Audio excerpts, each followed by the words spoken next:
En otras informaciones les contamos que del 7 al 9 de enero se llevó a cabo la 95 Asamblea Plenaria del Episcopado Venezolano, que se realizó de manera virtual debido a las limitaciones por la pandemia del COVID-19. Al finalizar, los obispos insistieron en solicitar al gobierno de Nicolás Maduro un cambio radical en la conducción política. Para darnos más detalles al respecto, estamos conectados con el padre Pedro Aguilar, director de comunicaciones de la Conferencia Episcopal de Venezuela. Padre Aguilar, bienvenido a EWTN Noticias.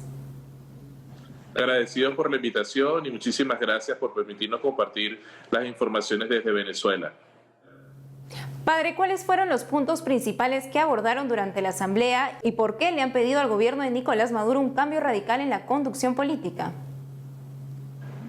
Durante la 115ª Asamblea Ordinaria Plenaria del Episcopado Venezolano, realizada de forma virtual por situación de la pandemia, se llevaron a cabo varios puntos, entre ellos, por ejemplo, el análisis de la situación país a nivel pastoral, a nivel económico, social, político. También se estudió de alguna manera lo que es la reestructuración del Secretariado Permanente del Episcopado Venezolano, un proyecto que se está realizando, la realización de la Segunda Asamblea Nacional de Pastoral y una jornada de oración que se está invitando para el 2 de febrero. Estos fueron los puntos generales de esta asamblea.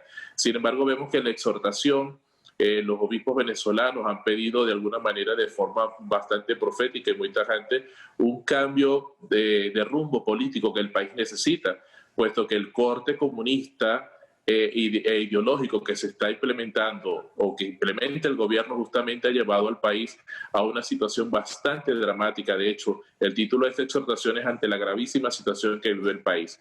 Por eso la exigencia de un cambio necesario e importante para el pueblo venezolano que está sufriendo las consecuencias de este régimen de corte comunista e ideológico. Padre, ¿y qué esfuerzos está realizando la Iglesia en Venezuela para ayudar a los fieles en medio de toda esta crisis que se ha agudizado con la pandemia del coronavirus?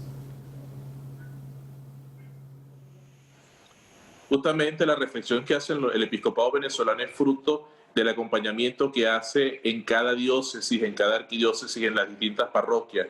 Y al conocer, por supuesto, de primera mano, de mucha cercanía, lo que está padeciendo el pueblo venezolano, hace que surja esta exhortación, que es el sentimiento del pueblo venezolano de lo que está padeciendo. La Conferencia Episcopal Venezolana ha mantenido las iniciativas que ha realizado desde el inicio de la pandemia, como por ejemplo a través de las distintas obras sociales con Cáritas, a la pastoral social en las distintas parroquias, el trabajo de solidaridad que ha aumentado en distintos sectores, inclusive desde los más pobres, desde los que tienen más necesidades, han podido ser solidarios. Y la Iglesia sigue acompañando justamente todas estas iniciativas de ayuda al desnutrido, de ayudar a aquellas personas que de repente no pueden salir de su casa, de poder llevar alimentos a aquellos que están en las periferias mucho más alejados. Es decir, el trabajo no ha parado, ha sido constante y esto ha permitido, por supuesto, que las iniciativas puedan duplicarse, aunque es mayor el número del trabajo realizado. Sin embargo, se mantiene la esperanza de poder seguir ayudando a pesar de las dificultades. Por eso también en la exhortación el episcopado venezolano pide que no se politice la ayuda humanitaria y que se permita a los organismos sociales poder acercar y que estas ayudas puedan llegar a Venezuela. Por último, padre, ¿cuál es el llamado que haría a los venezolanos, tanto a los que están en Venezuela y a los que han tenido que emigrar y que nos están viendo en los diversos países del mundo? De hecho, la exhortación pastoral que se llama ante la gravísima situación del país inicia con un saludo a todos los venezolanos que están aún en Venezuela y sobre todo los que han tenido que emigrar por las dificultades, a mantener la esperanza.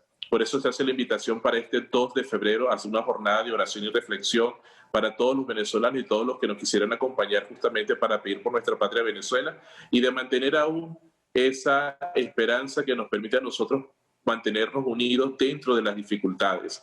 El episcopado venezolano se hace consciente del dolor, de las dificultades que se presentan inclusive, pero nos pide mantenernos unidos para que de esta forma podamos sacar adelante nuestra patria y sobre todo inspirados en el amor de Cristo que fortalece cada una de nuestras necesidades.